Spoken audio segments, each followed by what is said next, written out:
நிதி திட்டமிடல், பொருளாதார அபிவிருத்தி என்பது எமது நாட்டில் முதுகெலும்பாக இருக்க வேண்டிய பகுதிகளாக இருக்கின்றன. இந்த நேரத்தில் நாங்கள் சற்று பின்னோக்கி பார்ப்போம். எமது நாடு சுதந்திரம் அடைந்த போது பொருளாதார விடயத்தில் அல்லது பொருளாதார ஸ்திர நிலையில் ஆசியாவில் 4வது இடத்தில் இருந்ததாக குறிப்பிடப்பட்டுள்ளது.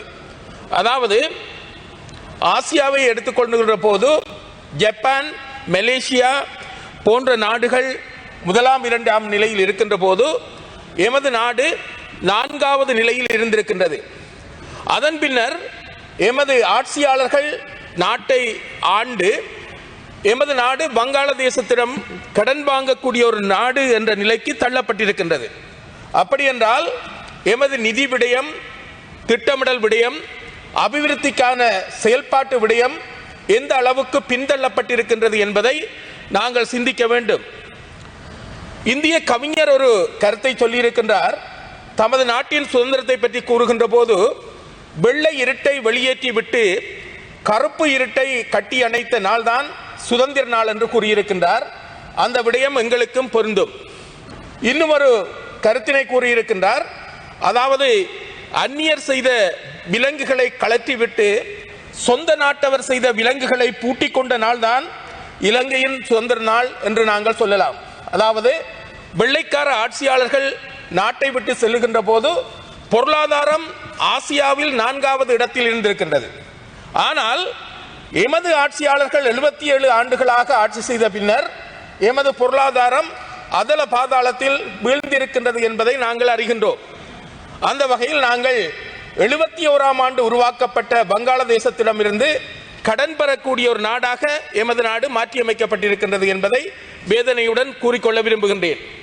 அதேவேளை எங்களுக்கு நன்றாக தெரியும், சுதந்திரத்தின் பின்னர் 1948 2024 வரை இந்த நாட்டு தலைவர்கள் ஐக்கிய தேசிய கட்சி, ஸ்ரீலங்கா சுதந்திர கட்சி, பொதுஜன பெரமுன போன்ற கட்சிகள் இந்த நாட்டை ஆட்சி செய்திருக்கின்றது. இந்த ஆட்சியின் போது இந்த நாட்டில் சமூக ஒற்றுமை, பொருளாதார அபிவிருத்தி, இன நல்லிணக்கம் என்பன ஏற்படவில்லை என்பதை நீங்கள் நன்கு அறிவீர்கள். இப்போது புதிதாக தேசிய மக்கள் சக்தி ஆட்சி அமைத்திருக்கின்றபடியால் நீங்கள் என்ன செய்ய போகின்றீர்கள் என்பதை எமது மக்கள் மிகவும் விழிப்பாக பார்த்து கொண்டிருக்கின்றார்கள். 3 மாதங்களில் நீங்கள் ஆட்சிக்கு வந்த போது உங்களை பற்றி கடுமையான விமர்சனம் நாங்கள் செய்ய முடியாது என்றால் 77 ஆண்டுகளாக நடைபெற்ற குறைபாடுகளை 3 மாதங்களில் சீர் செய்து கொள்ளலாம் என்று நாங்கள் நம்புவதற்கு நாங்கள் அவ்வளவு தூரம் அறிவீனமான ஆட்களாக இருக்க முடியாது. ஆனால் நாங்கள் சொல்லுகின்ற ஒரு விடயம், நிதி விடயத்தை எடுத்துக் கொள்ளுகின்ற போது யுத்த காலத்தில் சொன்னார்கள், குண்டு விழும் தொகை அதிகரிக்க அதிகரிக்க நாட்டில் துண்டு விழுகின்ற தொகையும் அதிகரித்துக் கொண்டு செல்லுகின்றது. இந்த யுத்தம் இல்லாமல் போகின்ற போது நிச்சயமாக இந்த நாடு திடீரென அபிவிருத்தி அடையும், பொருளாதார மாற்றங்களை ஏற்படுத்தலாம் என்றெல்லாம் நாங்கள் வியாக்கியானப்படுத்தி கூறியிருந்தோம். ஆனால் இன்று யுத்தம் முடிவடைந்து 16 ஆண்டுகள் கடந்திருக்கின்றது. இந்த 16 ஆண்டுகள் கடந்தும் கூட நாங்கள் அபிவிருத்தி விடயத்தில் பின்னோக்கி போகின்றோம். எமது நாட்டில் துண்டு விழும் தொகையும் குண்டு விழாமல் இருந்தாலும் துண்டு விழும் தொகை அதிகரித்துக் கொண்டு செல்வதை நாங்கள் அவதானிக்கக்கூடியதாக இருக்கின்றது. ஆகவே எங்களுடைய நிதி திட்டமிடல் மற்றும் பொருளாதார அபிவிருத்தி என்கின்ற விடயத்தில் நாங்கள் என்ன செய்து கொண்டிருக்கின்றோம் என்பதை பற்றி நாங்கள் ஆழமாக சிந்திக்க வேண்டியிருக்கின்றோம். கடந்த ஆட்சி காலத்தில் நான் நினைக்கின்றேன், ஒரு நிதி கொள்கை அல்லது திட்டமிடலில் பாரதூரமான தவறுகள் இழைக்கப்பட்டிருந்தன. அந்த நேரத்தில் 16 லட்சம் வரியிருப்பாளர்கள் காணப்பட்டார்கள். அந்த 16 லட்சம் வரியிருப்பாளர்களை 12 லட்சத்தால் குறைத்து 4 லட்சம் வரியிருப்பாளர்கள் மாத்திரம்தான் இந்த நாட்டுக்கு வரி செலுத்த வேண்டும் என்கின்ற ஒரு நிதி கொள்கை பின்பற்றப்பட்டது கடந்த ஜனாதிபதி மூலமாக. அதன் மூலமாக செய்த அந்த பிழையான அல்லது தவறான செயற்பாடுகள் காரணமாக இந்த நாட்டுக்கு 60,000 கோடி ரூபாய்கள் இழப்பு ஏற்பட்டது என்று சொல்லுகின்றார்கள். அதே போன்று உரவிடயத்தில் கையாளப்பட்ட ஒரு பிழையான அணுகுமுறையால் விவசாயம் 26,000 கோடி ரூபாய்கள் நஷ்டமடைந்திருக்கின்றது என்று சொல்லப்படுகின்றது. ஆகவே தவறான நிதி முகாமைத்துவம், தவறான திட்டமிடல், தவறான அரசியல் செயல்பாடுகள் நடைபெற்றிருக்கின்றன என்பதை நாங்கள் வெளிப்படையாக அறிந்து கொள்ளக்கூடியதாக இருக்கின்றது. எனவே இந்த அரசாங்கம் என்ன செய்ய போகின்றது என்பதுதான் எங்களுடைய கேள்வியாக இருக்கின்றது. இதில் குறிப்பாக நான் சொல்லுகின்ற ஒரு விடயம் என்னவென்றால், கடந்த காலத்தில் உண்மையில் பல்வேறுபட்ட விடயங்களில் குறைபாடுகள் இருக்கின்றன. அந்த குறைபாடுகளை நீங்கள் தீர்க்க வேண்டும் என்பது எங்களுடைய தாழ்மையான வேண்டுகோளாக இருக்கின்றது. ஆகவே நாங்கள் சொல்லக்கூடிய ஒரு விடயம் என்னவென்றால், கடந்த காலத்தில் சமூக அபிவிருத்தி, உணவு, உடை, உறையுள் என்பன மிக முக்கியமான தேவைகளாக இருக்கின்றன. எனவே சமூக அபிவிருத்தி என்ற அடிப்படையில் கடந்த காலத்தில் தேசிய வீடமைப்பு அதிகார சபையினால் வீட்டு திட்டங்கள் வழங்கப்பட்டன. இந்த வீட்டு திட்டங்கள் வழங்கப்படுகின்ற போது மட்டக்களப்பு மாவட்டத்தை பொறுத்த மட்டில் 12 பிரதேச செயலக பிரிவுகளில் 147 தேசிய வீடமைப்பு திட்டங்கள் அமுல்படுத்தப்பட்டன. அதில் 3325 வீடுகள் அரைகுறையாக காணப்படுகின்றன. அத்திவாரம் போடப்பட்ட நிலை, அந்த ஜன்னல் மட்டம் கட்டப்பட்ட நிலை, மேலும் அந்த லிண்டர் கட்டப்பட்ட நிலை, கூரை போடப்படாத நிலை, பிளாஸ்டர் பண்ணாத நிலை என்று பல குறைபாடுகள் காணப்படுகின்றன.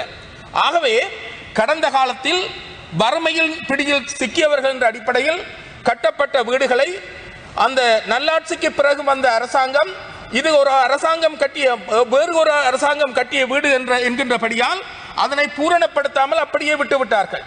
ஆனால் அவர்கள் உண்மையில் ஏழைகள். இந்த அரசாங்கத்தை பொறுத்த மட்டில் நீங்கள் வர்க்க ரீதியாக சிந்திக்கின்றவர்கள், ஏழை மக்கள், தொழிலாளர் வர்க்கம் மீது நீங்கள் கரிசனை காட்டுவீர்கள், இறக்கப்படுவீர்கள் என்று அந்த மக்கள் விரும்புகின்றார்கள், நம்புகின்றார்கள். அந்த அடிப்படையில் பார்க்கின்ற போது மட்டக்களப்பு மாவட்டத்தில் 3325 வீடுகள் அரையும் குறையுமாக காணப்படுகின்றது. ஆகவே இந்த அரசாங்கத்தின் மூலமாக அந்த வீட்டு திட்டங்கள் முடிவுறுத்தப்பட வேண்டும் என்று மக்கள் எதிர்பார்க்கின்றார்கள். ஏனென்றால் அதுவும் அரசாங்க நிதி மூலமாக கட்டப்பட்ட வீடுகள் அரையும் குறையுமாக காணப்படுமாக இருந்தால் நிச்சயமாக அரச நிதி அங்கு விரயம் செய்யப்பட்டிருக்கின்றது, அல்லது கட்டப்பட்ட கட்டடங்கள் அப்படியே அழிந்து கொண்டு செல்லுமாக இருந்தால் அரச நிதி அங்கு வீணாக விரயமாக்கப்படுகின்றது என்பது தெளிவாக இருக்கின்றது. எனவே நான் சொல்லக்கூடிய விடயம், இந்த புதிய ஒரு சிந்தனையோடு ஆட்சிக்கு வந்த அரசாங்கம் மட்டக்களப்பு மாவட்டத்தில் கட்டப்படாமல் இருக்கின்ற 147 வீட்டு திட்டங்களோடு கூடிய 3325 வீடுகளை கட்டுவதற்குரிய நிதியினை அளிக்க வேண்டும். இது அடிப்படையான ஒரு தேவைக்குரிய ஒரு விடயமாக இருக்கின்றபடியால் இந்த விடயத்தை இந்த பாராளுமன்றத்தில் மிகவும் அழுத்தம் திருத்தமாக கூறுமாறு எமது மக்கள் கூறியிருக்கின்றார்கள். பல தடவை இவற்றை கூறியிருக்கின்றோம். நான் நினைக்கின்றேன் நீங்கள் 85 மில்லியன் ரூபாய்கள் ஒதுக்கப்பட்டிருப்பதாக அங்கிருந்து எனக்கு கிடைத்த தகவல் இருக்கின்றது. ஆகவே இந்த வீடுகளை முடிக்க வேண்டிய தார்மீக பொறுப்பு இந்த அரசாங்கத்திற்கு இருக்கின்றது என்பதை கூறிக்கொள்ள விரும்புகின்றேன். அதே போன்று இன்னும் சொல்லப்போனால் அன்றைய காலத்தில் தேவையான நிதி 1235.47 மில்லியன் ரூபாய்கள் என்று காணப்பட்டது. இந்த மதிப்பீடு 2018-2019 ஆண்டு காலத்தில் செய்யப்பட்ட மதிப்பீடாக இருக்கின்றது. இற்றைப்படுத்திய ரிவைஸ்ட் இவாலுவேஷன் படி பார்க்கின்ற போது அது இப்போது 2724.79 மில்லியன் ரூபாய்களாக காணப்படுகின்றபடியால் இந்த ஏழை மக்களுக்காக நீங்கள் இறங்கி அந்த வீட்டு திட்டங்களை முடித்து கொடுக்க வேண்டும் என்று இந்த இடத்தில் நான் உங்களிடம் மிகவும் அன்பாக கேட்டுக்கொள்கின்றேன். அதேவேளை இன்னும் நாங்கள் பார்க்கின்ற போது சில விடயங்களில் பல குறைபாடுகளை காணக்கூடியதாக இருக்கிறது. கடந்த கால குறைபாடுகளாக இருந்தாலும் கூட அந்த குறைபாடுகளை பொறுப்புள்ள ஒரு அரசாங்கம் என்ற அடிப்படையில் தேசிய மக்கள் சக்தி அரசாங்கம் தீர்த்து வைக்க வேண்டும் என்று அவர்கள் விரும்புகின்றார்கள். ஆகவே அந்த விடயங்களையும் உங்களின் கவனத்திற்கு தர வேண்டிய பொறுப்பு எனக்கு இருக்கின்றது. கடந்த ஆட்சியில் உங்களுக்கு தெரிய வேண்டும், இழப்பீடுகள் பாதிக்கப்பட்ட பாராளுமன்ற உறுப்பினர்கள் மற்றும் அமைச்சர்களுக்கு தாராளமாக கொடுக்கப்பட்டிருக்கின்றன. அதேவேளை வெள்ளத்தால் பாதிக்கப்பட்ட விவசாயிகளுக்குரிய ஏழை விவசாயிகள் அல்லது நேரடியாக பொருளாதார உற்பத்தியில் ஈடுபடுகின்ற அந்த விவசாயிகளுக்கு வேண்டிய அந்த உதவிகள் கொடுக்கப்படவில்லை என்கின்ற ஒரு குறைபாடு காணப்படுகின்றது. விவசாயிகள் என்பது இந்த நாட்டில் மிக முக்கியமான தொழிலை புரிகின்ற, இந்த நாட்டின் பொருளாதாரத்தை கட்டியெழுப்புவதற்குரிய ஒரு பகுதியினர் என்பதை நாங்கள் மறந்துவிடக் கூடாது. அதே போன்று உங்களுக்கு தெரிய வேண்டும், இந்த காணாமல் ஆக்கப்பட்டவர்கள், அந்த காணாமல் ஆக்கப்பட்டவர்கள் விடயமாக கிட்டத்தட்ட 4000க்கும் அதிகமான நாட்களாக எமது உறவுகள் போராடி கொண்டிருக்கின்றார்கள். அவர்களது விடயத்தில் நீதி கிடைக்கவில்லை. நீதி பரிகாரமாக அவர்களுக்குரிய நஷ்டஈடுகள் வழங்கவில்லை. பாதிக்கப்பட்டவர்கள் என்ற அடிப்படையில் பாராளுமன்ற உறுப்பினர்கள், அமைச்சர்களுக்கு தாராளமாக இழப்பீடுகள் கொடுக்கப்பட்டிருக்கின்ற போது உயிரை இழந்த நிலையில் மிகவும் கஷ்டமான சூழலில் ஒரு தார்மீக அடிப்படையில் அவர்கள் ஒரு கேள்வியை கேட்கின்றார்கள். எங்களுக்கு நீதி பரிகாரமும் கிடைக்கவில்லை, எங்களுடைய இழந்த மக்களுக்கான நீதியின் அடிப்படையிலான ஒரு இழப்பீடு கூட கிடைக்கவில்லை. கடந்த அரசாங்கத்தில் விஜயதாச ராஜபக்ச அவர்கள் அமைச்சராக இருக்கின்ற போது அவர் என்ன செய்தார் என்றால், இழப்பீடு என்று சொல்லிக்கொண்டு அந்த காணாமல் ஆக்கப்பட்ட உறவுகளின் போராட்டத்தை கொச்சைப்படுத்தக்கூடிய விதத்தில் ஒவ்வொரு இழப்புக்கும் சந்தித்த மக்களுக்கு 2 லட்சம் ரூபாய்களை கொடுத்து அந்த விடயத்தை சமாளித்து விடுவதற்காக அவர் முயற்சித்திருந்தார். ஆனால் பாதிக்கப்பட்ட மக்கள் அந்த ஏமாற்று வித்தையில் அகப்படாமல் அவர்கள் தப்பித்துக் கொண்டார்கள் என்பதையும் இந்த இடத்தில் சொல்லிக்கொள்ள விரும்புகின்றேன். அவர்களுடைய போராட்டம் முடியவில்லை, தொடர்ந்து கொண்டிருக்கின்றது. பாதிக்கப்பட்ட ஒரு உயிருக்கு 2 லட்சம் ரூபாய் என்று மதிப்பிடுவது என்பது பாதிக்கப்பட்ட தமிழ் மக்களை மலினப்படுத்துகின்ற அல்லது அவர்களுடைய அந்த இழப்பை மிகவும் குறைத்து மதிப்பிடுகின்ற ஒரு செயல்பாடாக அமைந்திருக்கின்றது என்பதை கூறிக்கொள்ள விரும்புகின்றேன். இந்த திட்டமிடல் என்கின்ற விடயத்திற்கு வருகின்ற போது எந்த ஒரு விடயமும் திட்டமிடாத செயல்கள் பல எங்களுக்கு நட்டத்தை தந்திருக்கின்றது. கடந்த காலத்தில் ஒரு பக்கத்தில் உள்நாட்டு உற்பத்தி நடைபெற்றுக் கொண்டிருக்கும், அதேவேளை வெளிநாடுகளிலிருந்து இறக்குமதிகள் செய்யப்பட்டுக் கொண்டிருக்கும். இறக்குமதிகள் என்பது கொமிஷன் பெறுவதற்கான ஒரு மார்க்கம் என்ற அடிப்படையிலும் கடந்த காலத்தில் செயல்பாடுகள் நடைபெற்றிருந்தன. சீனி இறக்குமதியாக இருக்கலாம், வெள்ளைப்பூடு வெங்காய இறக்குமதி, எண்ணெய் இறக்குமதி என்று பலவிதமான இறக்குமதிகள் நடைபெற்றன. இந்த இறக்குமதிகள் நடைபெறுகின்ற போதெல்லாம் மக்களுக்கு அவற்றின் மூலமாக நன்மை கிடைக்கின்றதா என்பதை விட எந்த அளவுக்கு மற்றவர்கள் இந்த கமிஷன் மூலமாக உழைத்துக் கொண்டிருக்கின்றார்கள் என்பதைத்தான் நாங்கள் எண்ணி பார்க்க வேண்டிய ஒரு நிலைமை காணப்படுகின்றது. ஆகவே இந்த திட்டமிடல் என்கின்ற ஒரு விடயத்தை எடுத்து பார்க்கின்ற போது ஒரு புள்ளி விவரத்தை நான் பார்க்கக்கூடியதாக இருந்தது. அது பழைய புள்ளி விவரமாக கூட இருக்கலாம். உற்பத்தி திறன் அடிப்படையில் நாடுகளின் நிலைமையை பற்றி குறிப்பிட்ட ஒரு புள்ளி விவரம், இச்சைப்படுத்தாது விட்டாலும் ஒரு பழைய புள்ளி விவரம். ஜப்பானின் உற்பத்தி திறன் என்பது 60ஆக காணப்படுகின்றது. வெளியீடுகளை உள்ளீடுகளால் வகுத்து 100ஆல் பெருக்குகின்ற போது அந்த உற்பத்தி திறன் 60ஆக காணப்படுகின்றது. ஆனால் இந்தியாவின் உற்பத்தி திறன் 14ஆக இருக்க எமது உற்பத்தி திறன் என்பது 1.6ஆக காணப்படுகின்றது என்றால் நாங்கள் எவ்வளவு தூரம் வினைத்திறனற்ற விளைதிறனற்ற உற்பத்திகளை செய்து கொண்டிருக்கின்றோம் என்பதை நாங்கள் அறியக்கூடியதாக இருக்கின்றது. அதேவேளை இன்னும் ஒரு விடயத்திற்கு செல்ல விரும்புகின்றேன். அதாவது எங்களுடைய ஆக்கத்துறைகளுக்கு இந்த அபிவிருத்தி என்கின்ற விடயத்தில் ஆக்கத்துறைகள், கல்வி ஒரு ஆக்கத்துறையாக இருக்கின்றது, சுகாதாரம் ஒரு ஆக்கத்துறையாக இருக்கின்றது, அதே போன்றுதான் விவசாயம், கைத்தொழில் போன்றவை எல்லாம் ஒரு துறைகளாக காணப்படுகின்றன. இந்த ஆக்கத்துறைகளுக்கு நாங்கள் வழங்குகின்ற முக்கியத்துவம் கடந்த காலத்தில் பார்க்கின்ற போது குறைந்த மட்டத்தில் காணப்படுகின்றன. அதேவேளை எங்கள் நாட்டில் அழிவை ஏற்படுத்திய துறை என்று சொன்னால் இந்த யுத்தத்தை சொல்லலாம். இந்த யுத்த விடயத்தில் நாங்கள் படைகளை சேர்க்கின்ற போதும் கூட, ஆயுதங்களை கொள்வனவு செய்கின்ற போதும் கூட, அல்லது அவர்களை பராமரிப்பதற்கான நிதியை ஒதுக்குகின்ற வேளையிலும் கூட அதற்காக வழங்கப்படுகின்ற நிதி என்பது உச்சமாக காணப்படுகின்றது. குறிப்பிட்டார்கள், யுத்தம் முடிந்துவிட்டால் பாதுகாப்பு துறைக்கு ஒதுக்குகின்ற நிதியின் அளவு குறைந்துவிடும், அதனை கொண்டு ஆக்கத்துறைகளுக்கான அபிவிருத்திகளை செய்வதற்கான வசதிகள் அதிகமாக இருக்கும் என்றெல்லாம் பேசினார்கள். ஆனால் யுத்தம் முடிந்துவிட்டது. சென்ற முறையை விட இம்முறை துண்டு விழும் தொகை 160 பில்லியன்களாக அதிகரித்திருக்கின்றது. ஆகவே இந்தியாவின் படையின் அளவை எடுத்துக்கொண்டாலும் சரி, பிரித்தானியாவின் படையின் அளவை எடுத்துக்கொண்டாலும் சரி, அங்கிருக்கின்ற மக்களின் எண்ணிக்கையோடு ஒப்பிட்டு பார்க்கின்ற போது எமது நாட்டில் காணப்படுகின்ற படைகளின் அளவு என்பது அதிகரித்து காணப்படுகின்றன. இங்கு ஒரு புள்ளிவிவரம் குறிப்பிடப்பட்டது. முல்லைத்தீவில் 2 மனிதர்களுக்கு ஒரு படை என்ற விகிதாசாரத்தில் அங்கு படை குவிக்கப்பட்டிருக்கின்றது. யாழ்ப்பாணத்தில் 14 மனிதர்களுக்கு ஒரு படை என்ற விகிதத்தில் படை அங்கு குவிக்கப்பட்டிருக்கின்றது.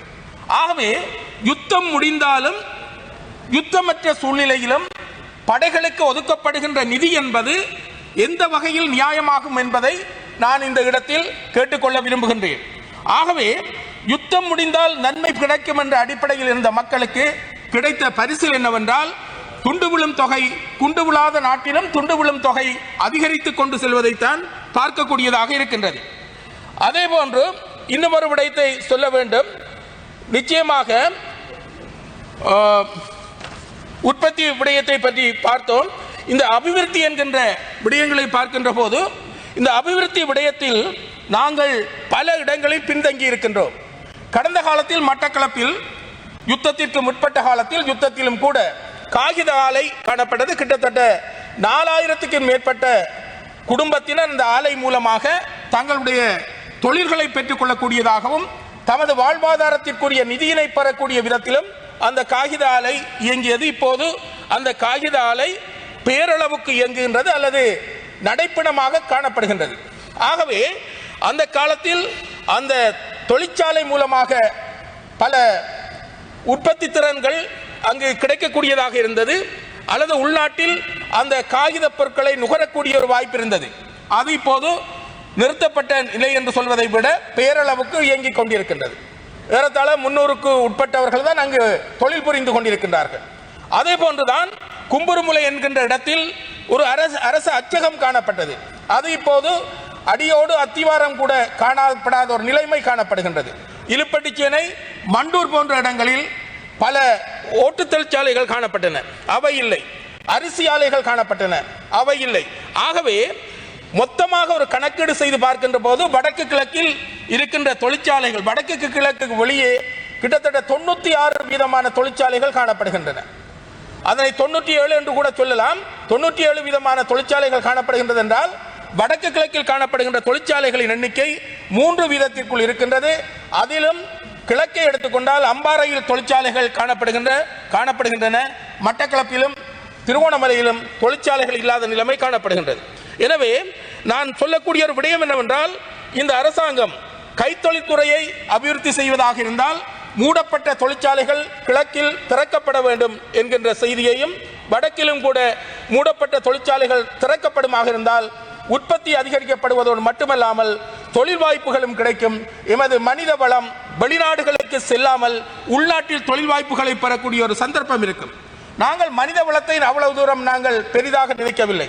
அண்மையில் அனுராதபுரத்தை எடுத்துக்கொண்டால் அங்கு ஒரு பெண் வைத்தியர் பாலியல் பலாத்காரம் செய்யப்பட்டிருக்கின்றார். இது ஒரு நிகழ்வு என்று நீங்கள் நினைக்கக்கூடாது.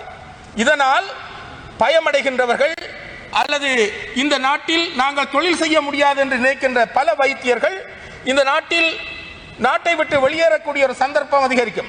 கடந்த காலத்திலும் பல புத்திஜீவிகள் பாலியல் பலாத்காரம் பட்ட நிலையிலும் அல்லது பயமுறுத்தப்பட்ட நிலையிலும் கொலை செய்யப்பட்ட நிலையிலும் இந்த நாட்டை விட்டு வெளியேறி இன்று ஏறத்தாழ 15 லட்சம் தமிழர்கள் வெளிநாடுகளில் வாழ்ந்து கொண்டிருக்கின்றார்கள். இன்று உங்களுக்கு தெரியும், கனடாவில் நீதியமைச்சராக இருக்கின்றவர் ஹரி ஆனந்த சங்கரி என்பவர் நிதியமைச்சராக இருக்கின்றார். சில வேளைகளில் அவர் 83 கலவரத்தில் பட்டிருந்தால் அவரும் கூட காணாமலாக்கப்பட்டிருப்பார். ஆகவே நான் இந்த இடத்தில் ஹரி ஆனந்த சங்கரி அவர்களுக்கு வாழ்த்துக்களை தெரிவித்துக் கொள்கின்றேன். புலம்பெயர்ந்து சென்றாலும் அந்த நாட்டில் தன்னுடைய செல்வாக்கையும் தன்னுடைய அர்ப்பணிப்பான பணிகளையும் செய்து இன்று அமைச்சராக அவர் அங்கிருக்கின்றார். இந்த இடத்தில் அவருடைய அந்த உயர்ச்சிக்கு நான் வாழ்த்துக்களை தெரிவிக்கின்றேன். தமிழ் மக்களை பொறுத்த மட்டில் இந்த நாட்டில் இரண்டாந்தர பிரஜைகளாக கருதப்பட்டாலும் பிற நாடுகளுக்கு செல்லுகின்ற போது அவர்களுக்குரிய மதிப்பீடு கணிப்பீடு கொடுக்கப்படுகின்றன. அவர்கள் அந்த நாட்டுக்கு அர்ப்பணிப்பு செய்து தன்னுடைய சேவையை வழங்கி கொண்டிருக்கின்றார்கள். இனவாதம் மதவாதம் என்கின்ற இனத்துவேஷங்கள் மூலமாக இங்கிருந்து வெளியேற்றப்பட்ட மக்கள் அந்த நாடுகளை பலப்படுத்துகின்ற பணிகளில் ஈடுபட்டுக் கொண்டிருக்கின்றார்கள். இந்த தேசிய இனப்பிரச்சனை என்கின்ற விடயம் நியாயமான முறையில் தீர்க்கப்படுமாக இருந்தால் அந்த மனித வள சக்திகளை நாங்கள் எமது நாட்டுக்குள் கொண்டு வந்து இந்த நாட்டை மிகவும் உயர்ந்த நிலைக்கு அபிவிருத்தி செய்வதற்கான வாய்ப்பு இருக்கின்றது. ஆகவே இந்த புதிய அரசாங்கம் ஆவது அந்த மனித வளங்களை பயன்படுத்தக்கூடிய விதத்தில் அந்த புலம்பெயர்ந்து சென்ற புத்திஜீவிகளையும் அந்த பெருமதியுள்ள அந்த மனித வளங்களை இங்கு கொண்டு வருவதற்கு நியாயமான முறையில் இனப்பிரச்சனையை தீர்க்க வேண்டும் என்று இந்த இடத்தில் கேட்டுக்கொள்கின்றேன். அதே போன்று இன்னமொரு விடயத்தை சொல்லியாக வேண்டும். கடந்த காலத்தில் ஏற்பட்ட குறைபாடுகள் சிலவற்றை உங்கள் கவனத்திற்கு தருகின்றேன். இதில் கடந்த காலத்தில் இந்த வீதி அபிவிருத்தி என்கின்ற விடயத்தில் தொழிலாளர்கள், அதுவும் நீங்கள் விரும்புகின்ற தொழிலாளர் வர்க்கத்தினர் கூலி தொழிலாளிகளாக ஒரு தற்காலிகமான வேலைவாய்ப்பு அடிப்படையில் கொடுக்கப்பட்டவர்கள் இன்னும் நிரந்தரமாக்கப்படாமல் இருக்கின்றார்கள். அதே போன்றுதான் கடந்த அரசாங்க காலத்தில் வனஜீவிகள் திணைக்களத்தின் மூலமாக இந்த காட்டு யானைகள் வீடுகளுக்குள் அல்லது கிராமங்களுக்குள் நுழையாமல் தடுப்பதற்காக பாதுகாவலர்கள் என்ற அடிப்படையில் கொண்டு வரப்பட்டவர்களுக்கு இன்னும் நிரந்தரமான தொழில் வாய்ப்பு கொடுக்கப்படவில்லை. அவர்கள் 22,000 ரூபாய் சம்பளத்தோடு இருக்கின்றார்கள். அதேபோன்று டெங்கு நோய் கட்டுப்பாட்டாளர்கள் வெறுமனே 22,000 ரூபாய் சம்பளத்தோடு இருக்கின்றார்கள். அவர்களுக்கும் அந்த வேலை நிரந்தரமாக்கப்படவில்லை. ஆகவே இவ்வாறு நீங்கள் விரும்புகின்ற அந்த தொழிலாளர் வர்க்கத்தினர் அவர்கள் அரைக்குறையான சம்பளங்களை பெற்றுக்கொண்டு இன்றும் இருக்கின்றார்கள். எனவே அவர்களுடைய விடயத்தில் கவனம் செலுத்த வேண்டிய தேவை இருக்கின்றது. இதையும் விட இன்னும் ஒரு விடயம் சுட்டிக்காட்டப்படுகின்றது. இந்த கடந்த அரசாங்க காலத்தில் கொண்டு வரப்பட்ட இந்த பொதுசன மாதாந்த உதவித்தொகை பெறுவோர், அதனை எமது கிராமங்களில் சொல்லுவார்கள். அந்த காலத்தில் சொல்வார்கள் தர்மப்பழம் என்று சொல்வார்கள். இவர்களுக்கு ஒருவருக்கு 250 ரூபாய் தொடக்கம் 500 ரூபாய் கொடுக்கப்படுகின்றது. அதாவது வயோதிபர்களாக இருக்கின்றார்கள், ஏழைகளாக இருக்கின்றார்கள், நோயாளிகளாகவும் இருக்கின்றார்கள். இவர்களுக்கு ஒரு மாதத்திற்கு கொடுக்கப்படுகின்ற அந்த நிதித்தொகை என்பது 250 ரூபாயிலிருந்து 500 ரூபாய் வரைக்கும் தான் இருக்கின்றது. இதனை பெறுவதற்காக அவர்கள் செல்லுகின்ற தூரம் என்பது அதிக தூரம். அவர்கள் ஓட்டோ மூலமாக செல்லுகின்ற போது சுண்டங்காய் காப்பணம், சுமகூலி முக்கால் பணம் என்று சொல்வது போன்று இந்த 250 ரூபாய் 500 ரூபாயை பெறுவதற்கு அவர்கள் செல்லுகின்ற தூரம் மிகவும் தொலைவாக இருக்கின்றபடியால் அவர்களுடைய அந்த தர்ம பணத்தினை அதிகரிக்க வேண்டிய தேவை இருக்கின்றது. அவ்வாறு அதிகரிப்பது மட்டுமல்லாமல் அவர்கள் அலைந்து அந்த பணத்தை பெறாமல் அவர்கள் வாழுகின்ற இடத்திற்கு பக்கத்தில் ஒரு உபசபாலகம் அல்லது அந்த பணத்தை கொடுக்கின்ற நிலையத்தை ஏற்படுத்தி வழங்க வேண்டும் என்பதையும் இந்த இடத்தில் நான் கேட்டுக்கொள்கின்றேன். அதே போன்றுதான் இன்னும் ஒரு விடயத்தை சொல்ல வேண்டும். இந்த பட்டளந்த சித்திரவதை முகாம் பற்றி இப்போது பேசப்படுகின்றது. பட்டளந்த சித்திரவதை முகாமில் எப்படியான சித்திரவதைகள் நடைபெற்றன என்பதை பற்றி நான் ஒரு ஒளிநாடாம் மூலமாக அறிந்தேன். மிகவும் பாரதூரமான விடயம். அதற்குரிய நடவடிக்கைகள் எடுக்கப்பட வேண்டும் என்பதை நானும் விரும்புகின்றேன். ஏனென்றால் மனித உரிமையை மீறியவர்கள், மனித படுகொலை செய்தவர்கள், கடத்தியவர்கள், காணாமல் ஆக்கியவர்கள், மனித நாகரிகத்துக்கு அப்பாற்பட்ட முறையில் செயல்பட்டவர்களுக்குரிய நடவடிக்கைகள் எடுக்க வேண்டும். அதே போன்றுதான் சத்ருகொண்டான் என்கின்ற இடத்தில் 1990ஆம் ஆண்டு காலப்பகுதியில் நடைபெற்ற ஒரு மிக மோசமான மிலைச்சித்தனமான மிருகத்தனமான செயல். ஒரே நாளில் 4 கிராமங்களை சேர்ந்த மக்களை பட்டப்பகலில் அப்படியே அழைத்து கொண்டு சென்று அதில் குழந்தைகள், சிறுவர்கள், பெண்கள், அதே போன்று முதியவர்கள், மாற்றுத்திறனாளிகள், நடக்க முடியாதவர்களை கூட தூக்கி கொண்டு வர சொல்லிவிட்டு அன்று இரவு அவர்களை அப்படியே படுகொலை செய்து, அதாவது சொல்வார்கள் அங்கு வளைந்து காணப்பட்ட ஒரு மரத்தில் குழந்தைகளை மீன்களை வெட்டுவது போன்று அங்கு அந்த படை முகாமில் இருந்தவர்கள் செய்ததாக. இன்னும் கூட அந்த சத்ருகொண்டான் முகாமில் கடத்தி கொள்ளப்பட்டவர்களுக்கு நியாயம் கிடைக்கவில்லை. அதே போன்று பல்கலைக்கழகம், கிழக்கு பல்கலைக்கழகம் முகாமாக இருந்த அகதி முகாமாக இருந்த போது அதிலிருந்து 2 தடவைகள் கடத்தல் நடைபெற்று அவர்கள் நாவலடி முகாமுக்கு கொண்டு, படை முகாமுக்கு கொண்டு சென்று கொல்லப்பட்டார்கள். அவர்கள் எங்கு புதைக்கப்பட்டார்கள் என்று கூட இன்னும் தெரியாது.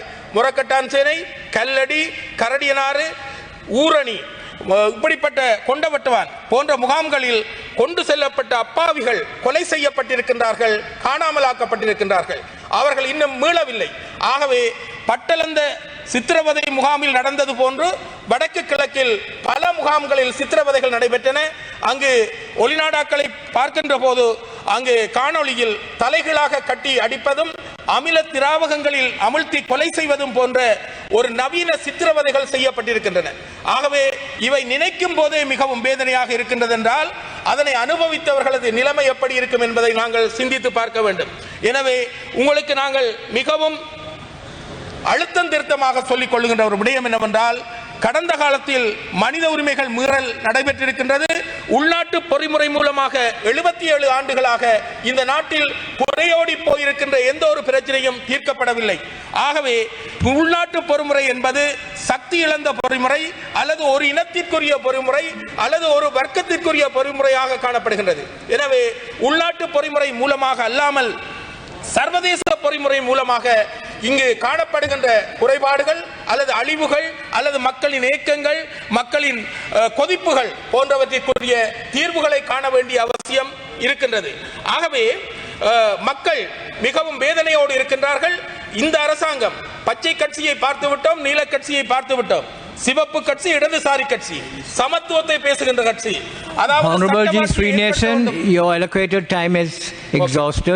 ஆகவே இந்த கட்சியின் மூலமாக ஆவது இந்த மக்களுக்கு உரிய நிவாரணம் கிடைக்க வேண்டும். பாதிக்கப்பட்ட மக்களுக்கு இனம் மதம் பார்க்காமல், பிரதேசம் பார்க்காமல் சகலருக்கும் நீதி கிடைக்க வேண்டும். அதற்குரிய நடவடிக்கைகளை நீங்கள் எடுக்க வேண்டும். மக்களின் எதிர்பார்ப்பு இதுவாக இருக்கின்றது என்பதை கூறிக்கொண்டு எனது உரையை நிறைவு செய்கின்றேன். நன்றி. செய்திகளை உடனுக்குடன் தெரிந்து கொள்ள உடனே சப்ஸ்கிரைப் பண்ணுங்க.